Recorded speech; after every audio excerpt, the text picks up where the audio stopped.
Yon, so ito, gagawa po ako ng video patungkol dito sa nangyaring road rage, no, sa Antipolo. Yung mga nagko-komento, no, yung mga barok na nagko-komento na tama lang daw na ginawa yung sa mga kamoting rider nung bugok, no, na driver ng Fortuner. Kina-challenge ko kayo. Kung sa tingin yung tama yung ginawa nung naka-Fortuner dahil kasama yung pamilya, sige nga, gawin nyo ngayon. Yan yung mahirap sa iba kung mga komento lang, no. Porket naka 4-wheel, kakampihan yung 4-wheel. Porket naka motor, kakampihan yung naka motor. Walang tama sa nangyari o walang tama sa ginawa ng parehas. Both side, lahat-lahat walang tama. Puro mali, kaya nga mali lahat ng kinahinatnan at may isang buhay na nawala dahil sa sobrang pusok ng utak at mas nanaig yung demonyo sa pag-iisip, yung tapang, yung yabang, kaysa maisip yung mga pamilya na kasama at yung mga pamilya na dapat na naghihintay sa kanya doon sa bahay nila. So, huli na ang lahat. So, para sa akin kasi pwede naman tayo maging aral or kwentong aral sa kapwa na hindi nagbubuwis ng buhay. No?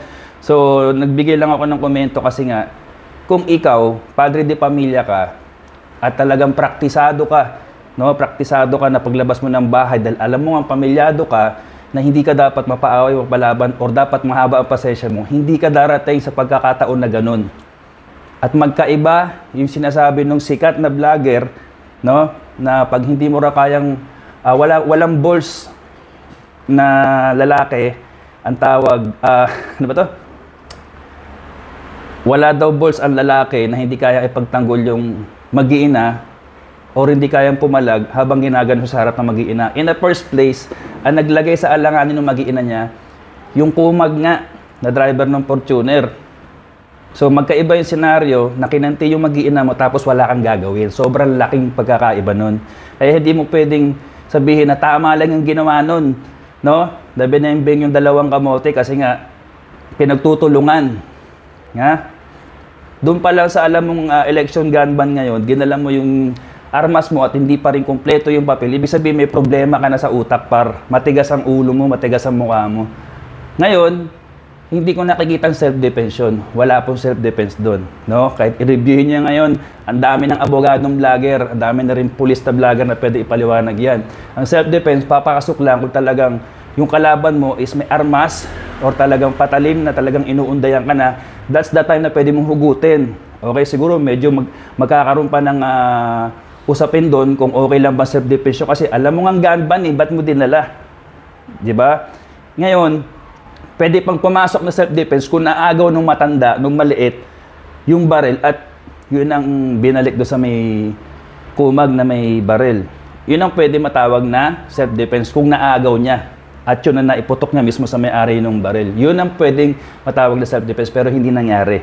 Yung palusot na self-defense at yung salitang blanco-nangko, hindi ka darating dyan sa salita na yan kung talagang una pa lang nga, praktisado ka na, nasa isip mo na may pamilya ka, pamilyado ka, hindi ka dapat makipaglabas sa kahit sino or habaan mo yung pasensya mo. At sa legal ka dapat dumaan or pumunta pag talaga sakali nangyari sa buhay mo yan. Ganon ang isang padre na pamilya. Ngayon, ulitin ko yung mga nag-comment dyan na kesyo tama lang yung ginawa. Sige nga, I challenge you, gayahin nyo nga ngayon yung ginawa nung kumag na sa Fortuner. Siyempre hindi nyo magagawa, di ba? Dahil pamilyado kayo. Yan. So sa mga ganitong pangyayari, marami talaga nasasalang ignorante.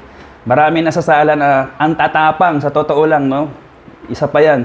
Pag alam mo naman sa tanan ng buhay mo, mabait ka lang, nagninegosyo ka lang, pamilyado ka, hindi ka marunong sumuntok. Yung susuntok ka lang sa unang talaga mapipilayan ka, huwag ka na makipag-away. Huwag kang maangas sa mga post mo. Huwag kang mayabas sa mga kinukomenta mo, ikaw nga mismo eh. Hindi ka na makilala dyan sa inyo na malatanggol ka makipaglaban eh. Tapos pagdating sa ganun, nabidyohan ka, lalo kang tumatapang. Nakabidyo na nga, nagsasalita ka pa ng ikaw rin yung malalagay sa alanganin. So, yun lang. Sana kapulutan ng aral, no? Again, yung mga nagko-comment na tama lang daw yung ginawa, ay challenge nyo, sige nga, gayahin nyo, tingnan natin. Lalo yung mga pamilyado dyan na nag-comment.